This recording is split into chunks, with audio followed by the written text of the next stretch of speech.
Hey folks! So today I want to show you something I'm excited to try in my garden that's a little, a little pushing the boundaries of what's reasonable or practical.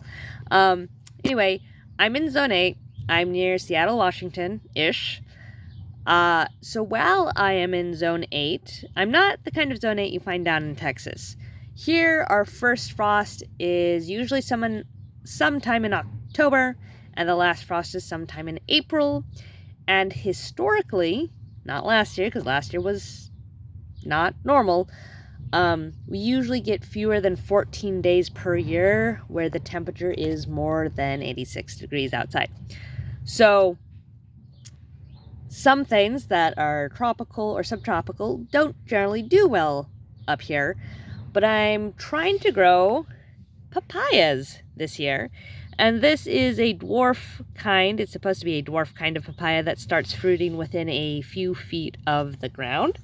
So I'm excited to try that out. And I want to talk about some of the things I'm doing to try and make this more likely to be successful. So the first one is a strategy that I learned from a British gardening book a long time ago, where they dig a hole and they put compost in the hole that's not finished decomposing, because as it decomposes, it releases heat and that warms the soil up and it helps heat-loving plants, in my case a papaya, in their case cucumbers.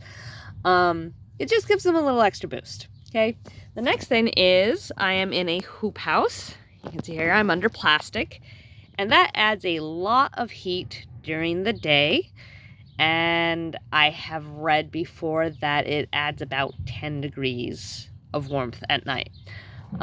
So we are now staying above 40 degrees at night. So in here, it should be staying above 50 degrees, which should keep these little guys happy.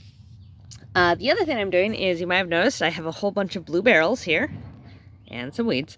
And these blue barrels are filled with water, so they act as thermal mass. So they absorb warmth during the sunny day, and then at night, when it cools off, they will be radiating that heat and hopefully creating a warmer microclimate for these papayas, which you can see here.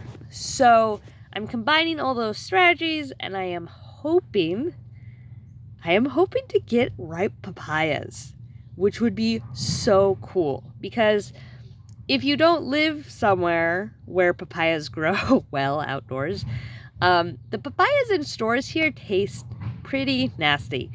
And I thought I didn't like papayas, but then one time I visited someone where it was, tropical and warm, and papayas just grew outdoors.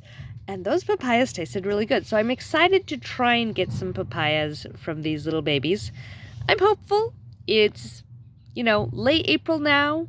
I have no idea how fast these guys grow, but I do know that I'm giving them as much extra heat as I can, and I will be feeding them a lot through that compost. Oh, and there's also this mulch. These are some grass clippings that I forgot to spread.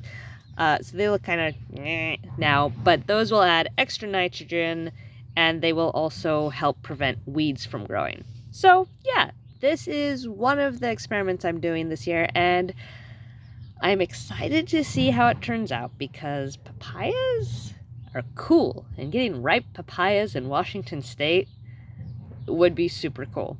All right, thanks for watching. Bye.